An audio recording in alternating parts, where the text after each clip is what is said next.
I never thought a simple hike could turn into a fight for survival. We were 5 women, each with our own reasons for escaping to the mountains, but none of us expected the Rockies to test us like this. It started with laughter and camaraderie, the kind that warms your soul on a crisp morning, but by the second day, the trail vanished, and so did our sense of safety. I can still hear Jane's voice, sharp and unsteady, saying, "Wait a minute," as the forest swallowed us whole. If you're ready for a story of courage, sisterhood, and the wild twists nature throws at you, stick around. I've got a tale that'll keep you on the edge of your seat. I still remember the way the morning sun peeked over the jagged peaks of the Rocky Mountains, casting a golden glow across the trailhead where we stood. The air was crisp, the kind that bites just enough to remind you you're alive, and the scent of pine filled my lungs with every breath. It was the perfect start to what was supposed to be a 3-day hiking adventure. Just 5 women, the wilderness, and the promise of breathtaking views. We were an unlikely group, brought together by a shared love for nature and a need to escape the noise of everyday life. There was Jane, our fearless leader, who had organized the trip with the precision of a military operation. She was the kind of woman who could read a map like it was a bestseller and had probably packed enough supplies to survive a small apocalypse. Then there was Sarah, the newbie, her backpack stuffed to the brim with gear she'd barely used but was determined to master. Lisa, the nurse, had a no-nonsense attitude and a dry sense of humor that kept us grounded.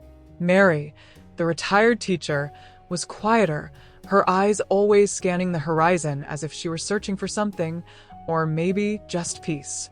And Emily, the travel writer, who had a knack for turning even the smallest moments into grand adventures, usually with a joke or 2 thrown in. And me? Well, let's just say I needed this trip more than I cared to admit. Life had been complicated lately, and the mountains had always been my refuge. "All right, ladies," Jane called out, her voice cutting through the morning chill. She spread a map across a nearby rock, her finger tracing the path we'd take. "We're starting on the Blue Ridge Trail. It's about 6 miles to our first campsite, mostly uphill, but trust me, the views are worth it." Sarah shifted nervously beside me, adjusting her backpack straps for the 100th time.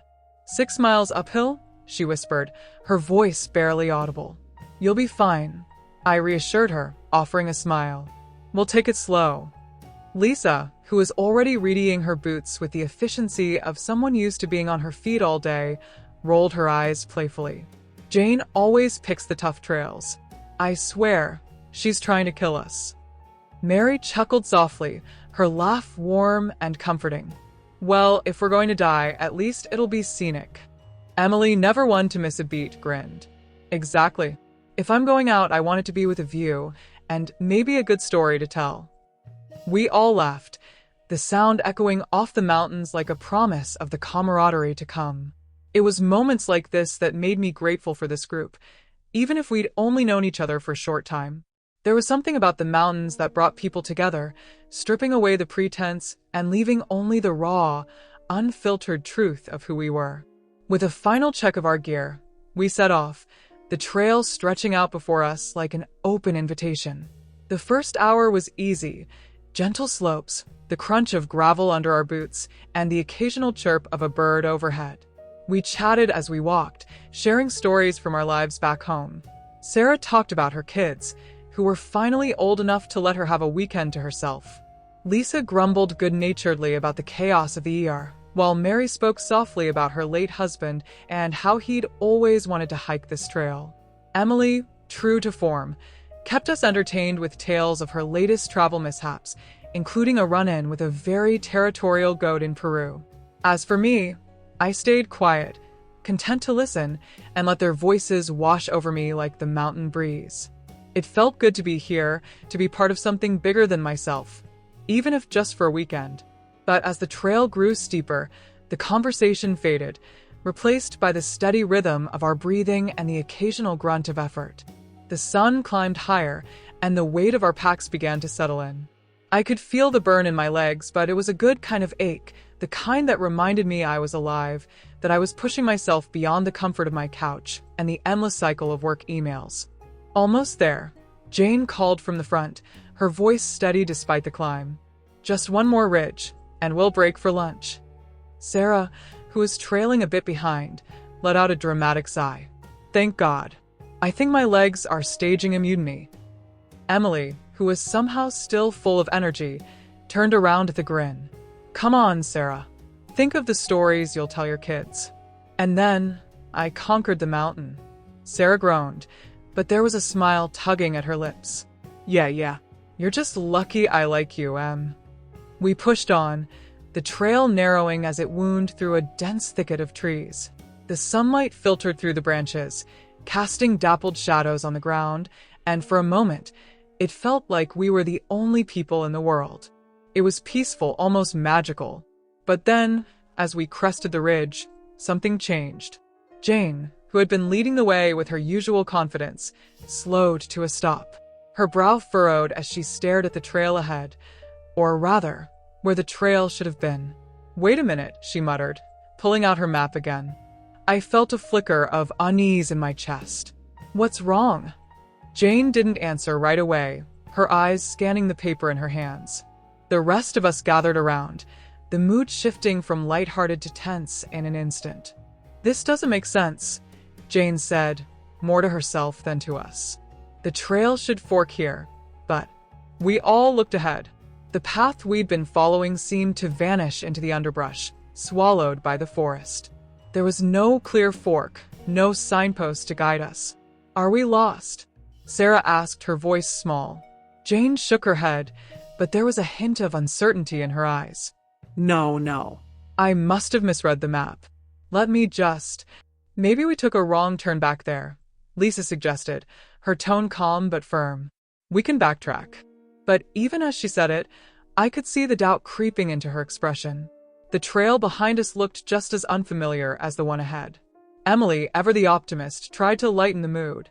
"Hey, maybe this is part of the adventure. You know, like in those movies where the heroes get lost and find some hidden treasure." Mary smiled faintly, but it didn't reach her eyes. "Or a hidden cliff." The joke fell flat, and the silence that followed was heavy with unspoken fears. We were deep in the mountains now, miles from the trailhead, and the sun was already beginning its descent. If we didn't find our way soon, we'd be facing a night in the wilderness without a campsite or worse. Jane took a deep breath, folding the map with a determined snap. "All right, here's the plan. We'll backtrack to the last marker I remember and try to find where we went wrong. It shouldn't take long." But as we turned to retrace our steps, a sudden gust of wind swept through the trees, carrying with it the distant rumble of thunder. I glanced up, my heart sinking as I saw dark clouds gathering on the horizon. A storm was coming, and it was coming fast. "Great," Lisa muttered, zipping up her jacket.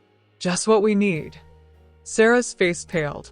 "What do we do if we can't find the trail before the storm hits?" Jane didn't answer, her jaw set in a grim line as she marched forward. But I could see the tension in her shoulders, the way her hands gripped the map a little too tightly. For the first time since we'd set out, our fearless leader looked unsure. And that scared me more than anything. As we hurried back down the trail, the wind picked up and the first drops of rain began to fall. The mountains, once so inviting, now loomed over us like silent sentinels, watching as we stumbled into the unknown. Little did we know, this was just the beginning. The rain came down in sheets, turning the trail into a muddy mess beneath our boots. Each step felt heavier than the last, as if the mountain itself was trying to pull us down. The wind howled through the trees, and the once distant thunder now rumbled overhead, loud enough to make my teeth rattle. We were supposed to be at our campsite by now, setting up tents and laughing over a crackling fire. Instead, we were lost, soaked to the bone, and trying not to panic. Jane led the way, her eyes scanning the trail, or what was left of it, for any sign of the marker she'd mentioned.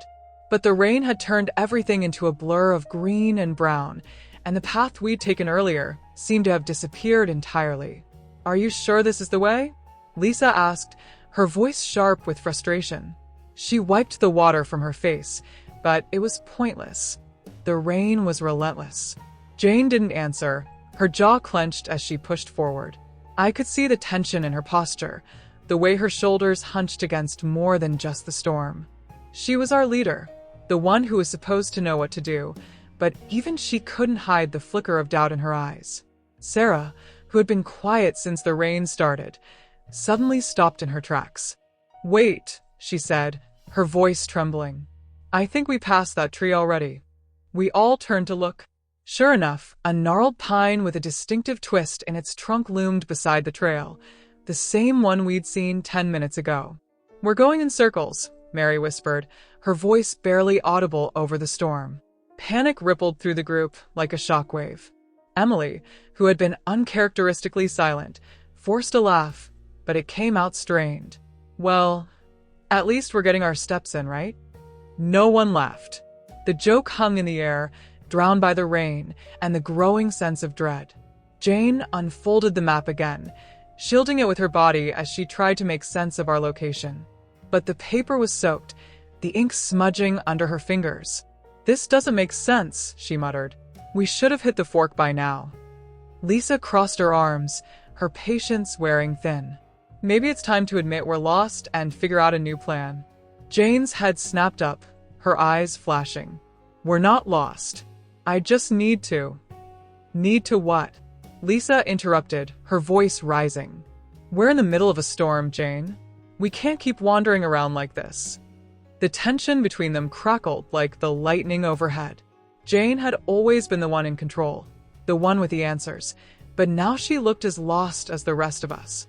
And Lisa, practical, no-nonsense Lisa, wasn't about to let her stubbornness put us all at risk. I stepped between them, my heart pounding. "Hey, let's not turn on each other. We need to stay calm and think." Mary nodded, her voice gentle but firm. "She's right. Fighting won't help us find shelter." Speaking of shelter, Emily piped up, her tone brighter than the situation warranted. "Maybe we should find a place to wait out the storm. You know, like a cave or something. Isn't that what they do in the movies?" Sarah's eyes widened. "A cave? With bears?" Emily grinned, though it didn't quite reach her eyes. "Well, I was thinking more along the lines of a cozy little nook, but sure, bears could be fun too." Even in the midst of the chaos, Emily's humor managed to coax a small smile from me. It was her way of coping, I realized, using jokes to keep the fear at bay. But as much as I appreciated the effort, we needed more than humor to get us out of this mess. Jane took a deep breath, folding the ruined map and stuffing it into her pack. "Emily's right. We need to find shelter until the storm passes. Then we can reassess." Lisa raised an eyebrow, surprised by Jane's sudden agreement. "Fine. But where?" We scanned our surroundings, but the forest offered little in the way of obvious refuge. The trees provided some cover, but the ground was already pooling with water, and the temperature was dropping fast. "Wait," Mary said, pointing ahead. "Is that a rock overhang?" We followed her gaze and saw it, a large outcropping of rock jutting from the mountainside, creating a shallow cave just big enough for the 5 of us. It wasn't much, but it was better than nothing. We hurried toward it, slipping and sliding through the mud. By the time we reached the overhang, we were drenched and shivering, but at least we were out of the rain. We huddled together, our wet clothes clinging to us as we tried to catch our breath. For a moment, no one spoke. The only sounds were the steady drum of rain against the rock and the chattering of our teeth. Then, Sarah broke the silence, her voice small and shaky. "What if we can't find the trail again? What if we're stuck here?" Jane, who had been staring out into the storm, turned to face us. "We're not stuck. Once the rain stops, I'll figure out where we are. I promise." But her words lacked their usual confidence, and I could see the doubt creeping into her expression. For the first time, I wondered if she was as scared as the rest of us. Lisa, ever the pragmatist, began rummaging through her pack. "Well, since we're here, we might as well eat something. Low blood sugar won't help anyone." She pulled out a few energy bars and passed them around. We ate in silence, the food doing little to ease the gnawing anxiety in my stomach. As the storm raged on, Emily leaned back against the rock, her eyes half closed. "You know," she said, her voice thoughtful, This reminds me of that time I got lost in the Amazon. Although, to be fair, there were fewer mosquitoes here.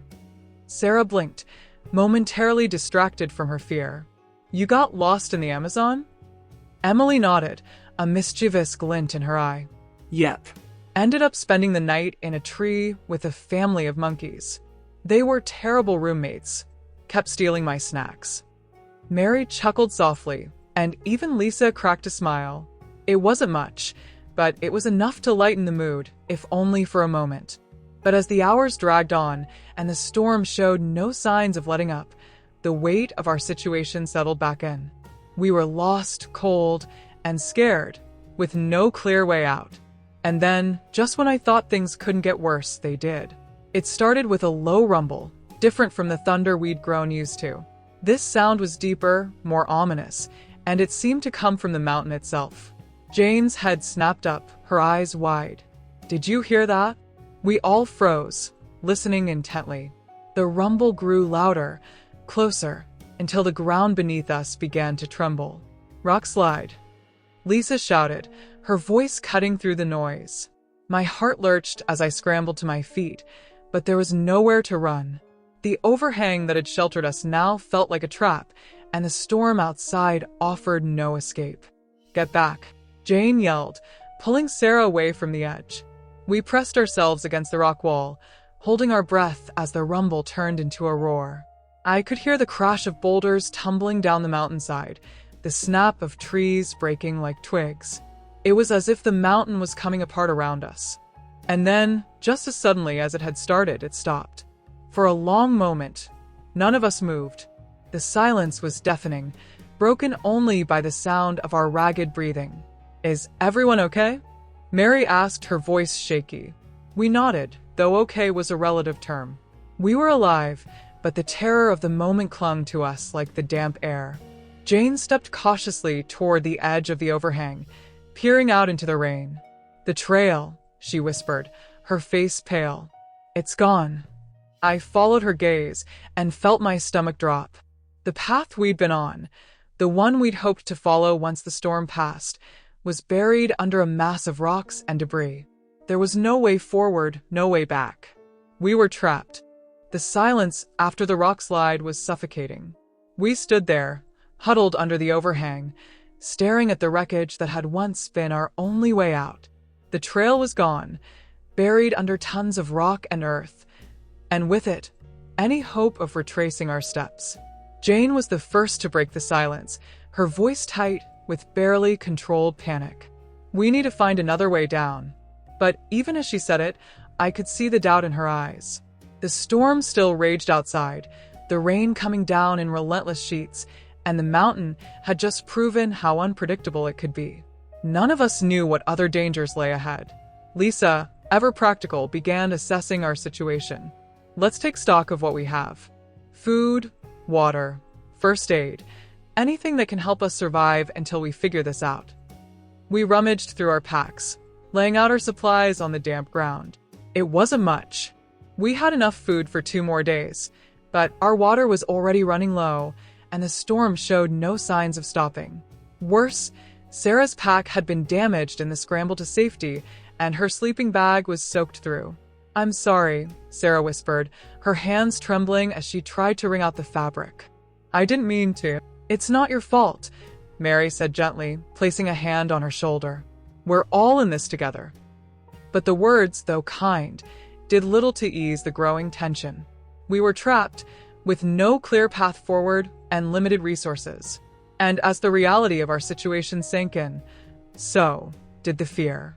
Emily, who had been uncharacteristically quiet, suddenly spoke up. Hey, maybe this is a sign. You know, like the universe telling us to slow down and appreciate the moment. Lisa shot her a look that could have cut through steel.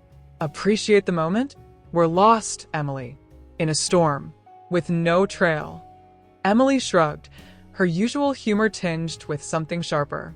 I'm just saying, panicking won't help. We need to think clearly. She's right, I said, stepping in before the tension could escalate. We need a plan. Sitting here won't get us anywhere.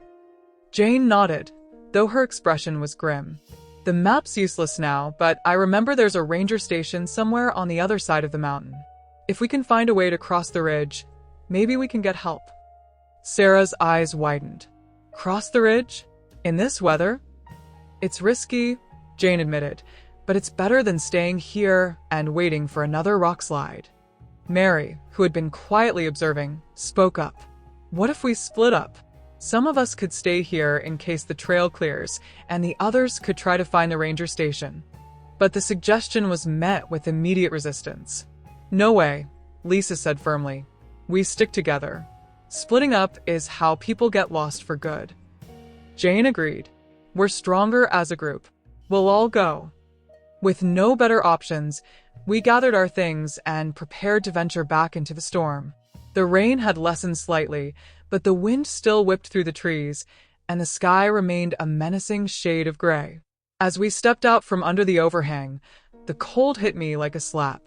My clothes were still damp, and the chill seeped into my bones. But there was no time to dwell on discomfort. We had to move.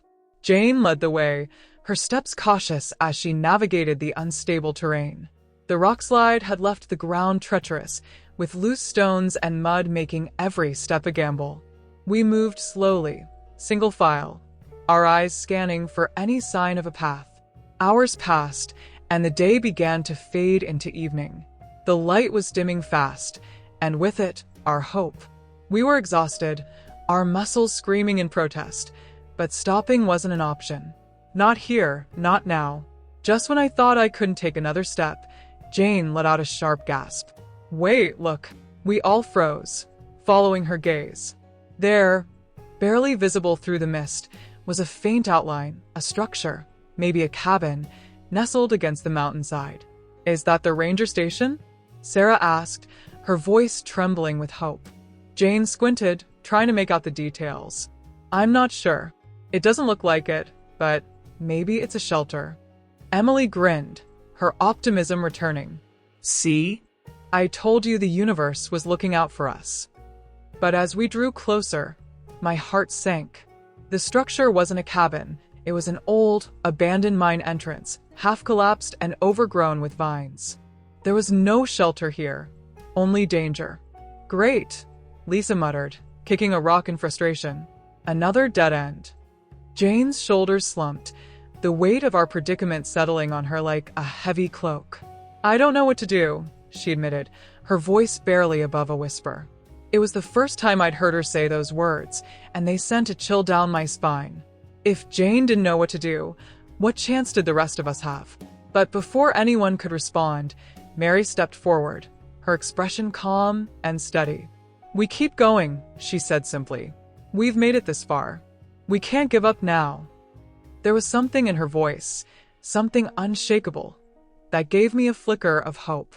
Mary had always been the quiet one, the observer, but in that moment, she became our anchor. With renewed determination, we pressed on, skirting the mine and continuing along the ridge. The terrain grew steeper, the path narrowing until it was little more than a ledge clinging to the mountainside. One wrong step, and we'd be tumbling into the abyss below. Careful, Jane warned, her voice tight. Stay close to the wall. We moved in single file, our hands brushing against the cold, wet rock for balance. My heart pounded in my chest, each step a test of nerve and focus. And then, disaster struck. Sarah, who was just ahead of me, slipped on a patch of loose gravel. Her foot slid out from under her, and she teetered on the edge, her arms flailing as she tried to regain her balance. Sarah, I screamed, lunging forward to grab her. But it was too late. With a terrified cry, she fell, disappearing over the edge. Time seemed to freeze. For a heartbeat, none of us moved, too shocked to react. Then, as if jolted by lightning, we rushed to the edge, peering down into the mist.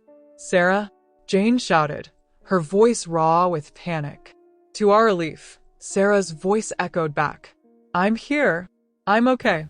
We looked down and saw her clinging to a narrow ledge about 10 feet below, her face pale but unharmed.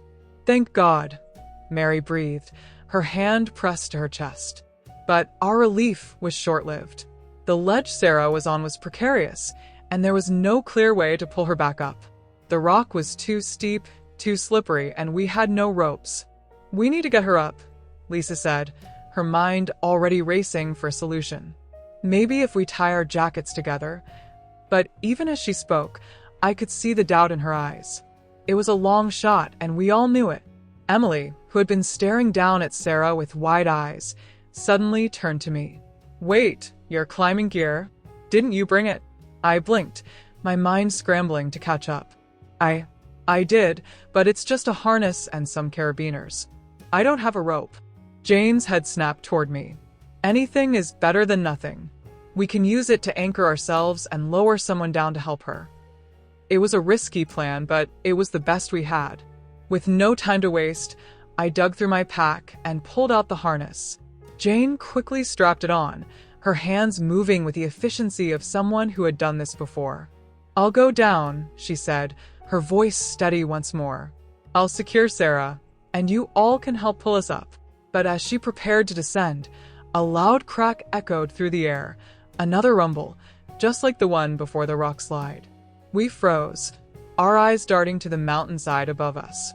The storm had weakened the slope, and now, with horror, I saw a fresh cascade of rocks beginning to tumble down toward us. "Move!" Lisa shouted, shoving us back along the ledge. But there was nowhere to go. The path was too narrow, the drop too steep. We were trapped between the falling rocks and the abyss. And then, with a deafening roar, the mountain came crashing down. The roar of the rock slide was deafening, a primal howl from the mountain itself. We flattened ourselves against the cliff, our fingers clawing at the icy, slick rock as boulders hurtled past. I squeezed my eyes shut, waiting for the inevitable, a crushing blow to sweep us into the abyss. But it didn't come. When the rumble faded, I dared to look. Dust choked the air, stinging my lungs, and the metallic tang of wet stone hung heavy. The path behind us was gone, buried under a chaotic pile of rubble, but we were still here. Alive. "Is everyone okay?" Jane's voice sliced through the haze, taut with urgency. We murmured affirmations, though okay felt like a lie. Sarah remained stranded on the lower ledge, her face ashen with fear, while the rest of us trembled from the near miss. "Alive, yes, but barely." Jane didn't hesitate. "We need to get Sarah up. Now." She rigged the harness around her waist, her hands betraying a faint tremor as she checked the carabiners. Lisa and I braced ourselves against the rock, gripping the makeshift rope as Jane lowered herself toward Sarah. "Careful," Mary whispered, her voice nearly lost to the wind. Jane gave a curt nod, her jaw clenched. She descended with deliberate precision, her boots scraping the loose gravel. Time stretched thin, each second a test of our fraying nerves, until she finally reached Sarah. "Take my hand," Jane said, her tone steady despite the stakes. Sarah's fingers dug into the ledge, her eyes wide. "I'm scared." "I know," Jane replied, softer now. "But I've got you. Trust me." With a shaky breath, Sarah reached out. Jane pulled her close, fastening the harness around her. Together, they began the ascent, Lisa, Emily, and I hauling from above. The rope bit into my palms, the weight dragging at my arms, but we didn't stop. Not until they crested the edge and collapsed beside us. Sarah sobbed, clinging to Jane. "Thank you. I thought I was done." Jane held her tight, her own eyes glistening. "You're safe now. We all are." But her words rang hollow. The storm had eased, yet the sky loomed dark and menacing, the cold seeping deeper into our bones. The rock slide had sealed our retreat, and Sarah's ankle, twisted and swelling fast, mocked any hope of a quick escape. Lisa crouched beside her, probing gently. "Not broken, but it's a nasty sprain. You're off your feet for a while." Sarah's face crumpled. "I'm sorry. I'm dragging you all down." "Stop that," Mary said, her tone firm. "We're a team. We'll manage." The truth gnawed at us, though. Sarah's injury, our dwindling supplies, the relentless mountain, our odds were shrinking. Staying put wasn't an option. The ledge was too exposed. We needed shelter, a way forward. Jane stood, brushing dirt from her hands. We go on. There's no choice. We'll find another route down. Emily, silent until now, cracked a weak grin. Well, it can't get worse, right? A low growl rumbled from the trees ahead, as if the mountain had heard her. We froze, peering into the mist. Two glowing eyes emerged, fixed on us. A wolf. Lisa whispered, paling. But as the shape slunk closer, we saw the truth. A mountain lion, lean and lethal, its tail twitching with intent. Don't move, Jane hissed. We stood rigid, breath held, as the cat sized us up. Its gaze was cold, calculating. Maybe it's just curious, Emily murmured, voice quivering. Like a big kitty. Kitty doesn't eat people, Lisa shot back, easing her hand toward the bear's spray. The lion stepped nearer, muscles coiling beneath its fur. My pulse hammered, the air thick with dread. One twitch, and it'd be over. Then Mary lunged forward, arms flung wide. Hey, she bellowed, her shout echoing off the cliffs. Get out of here. Go. The cat flinched, ears flattening at the outburst. Mary, what the hell? Jane snapped, panic flashing in her eyes. Mary didn't waver. She clapped her hands, loud and sharp. Move it. Scram. The lion hesitated, then with a snarl, it turned and melted back into the forest. We exhaled as one, legs wobbling beneath us. That was nuts, Emily said, awe mingling with her fear. Mary, you're a legend. Mary's smile was thin, her hands unsteady. Middle school teacher. You learned to handle beasts. A shaky laugh escaped us, a fleeting reprieve. But the encounter lingered, a stark reminder of the wild's unpredictability. We couldn't afford complacency. With Sarah hobbling, we crafted a splint from branches and bandages. Emily and I took turns steadying her as we pressed on, the ledge yielding to a dense forest that swallowed us whole. Night fell fast, the cold biting deeper, our breath fogging in the dimness. Exhaustion clawed at us, but we staggered forward, driven by desperation. Then, salvation, a ramshackle cabin in a clearing, its windows smashed, door dangling. It wasn't much, but it was a shield against the elements.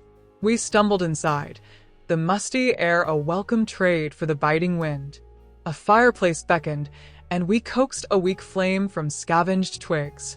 Huddled around it, we warmed numb fingers, hunger gnawing at our empty stomachs. Our food was nearly gone. Sarah's injury pinned us here. Time was slipping away.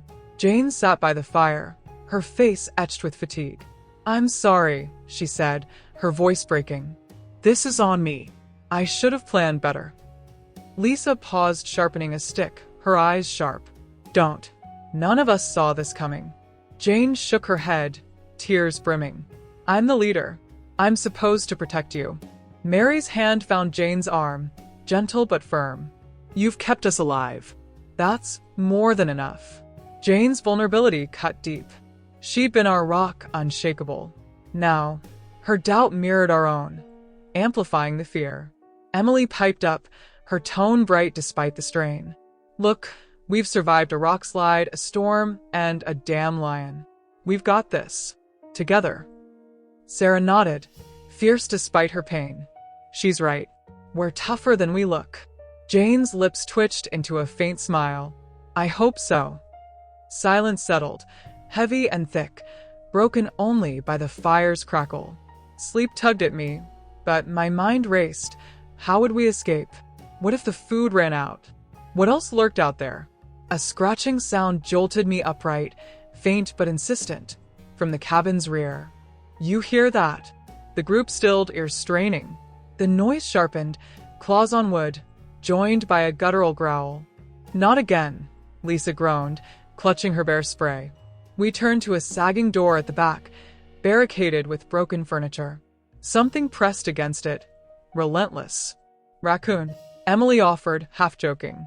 A really pissed off one? The growl deepened, primal and close. We weren't that lucky. With a splintering crash, the door gave way. A hulking shape lumbered in. A bear, its wet fur gleaming, eyes glinting in the firelight. Time stopped. It stared. We stared, shock rooting us in place. Then chaos. Back. Jane yelled, leaping up. But the cabin was a trap, small, exits blocked. The bear loomed, teeth bared, and we were cornered. No way out. The bear's growl reverberated through the cabin, freezing us in place. Its massive form blocked the doorway, and its eyes glinted with a mix of curiosity and hunger. We were trapped, with no weapons and nowhere to run. Stay calm, Jane whispered, her voice barely audible over the pounding of my heart. Don't make any sudden moves. But the bear took a step closer, its nose twitching as it sniffed the air.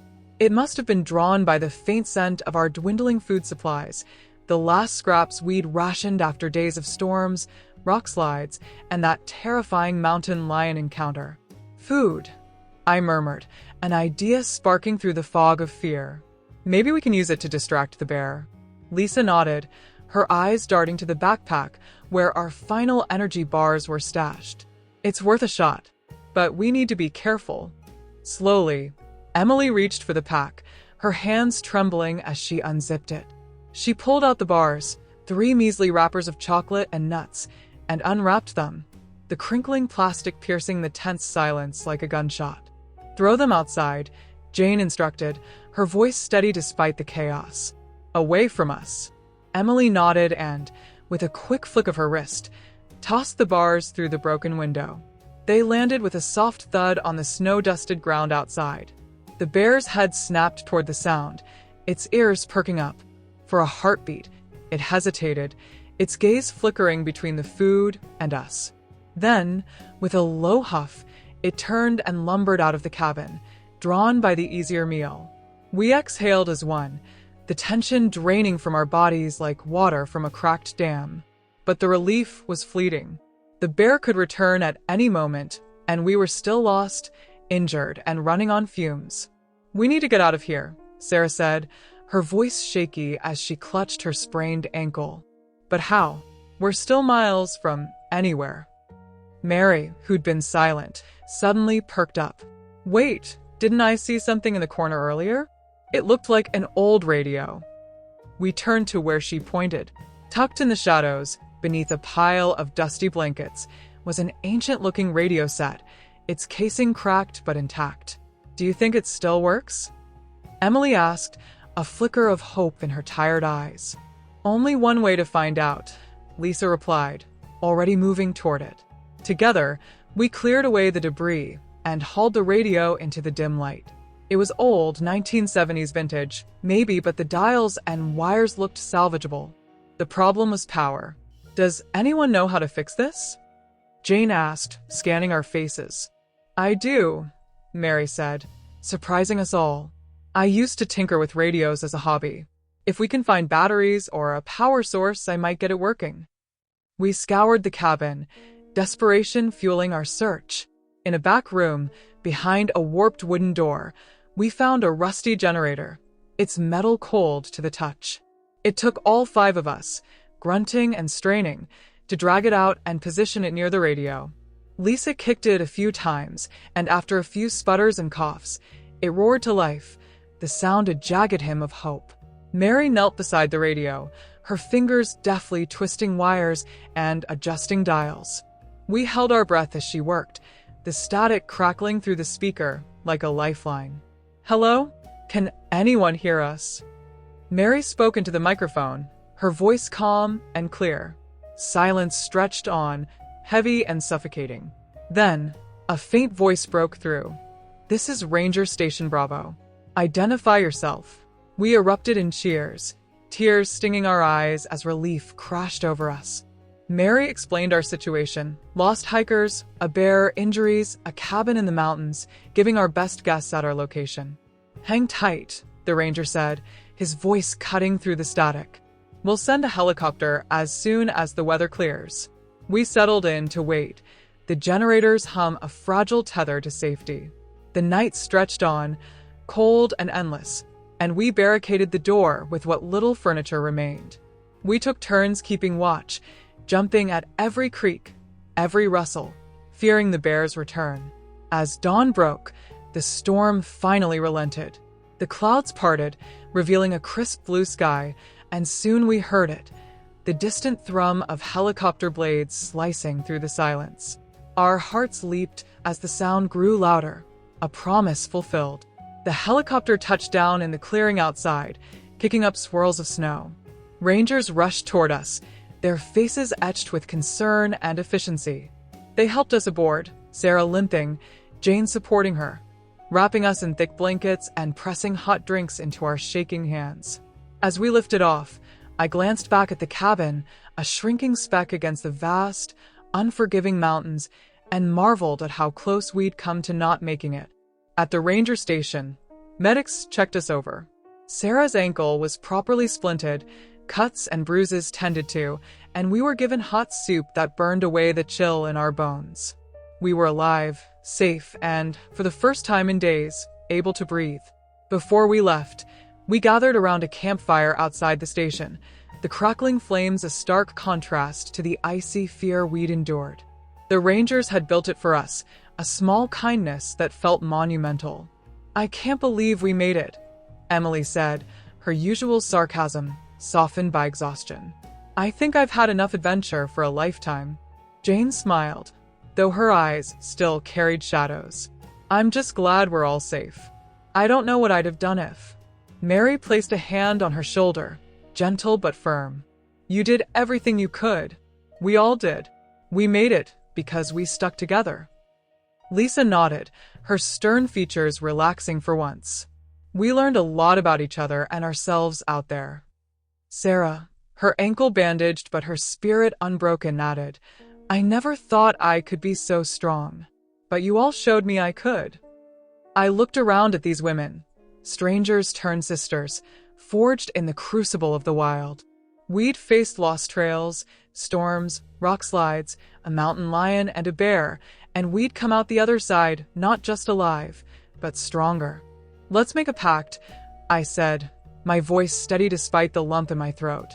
"No matter where life takes us, we meet up every year for a hike. Maybe somewhere a little less adventurous." They laughed, the sound bright and healing. Emily grinned.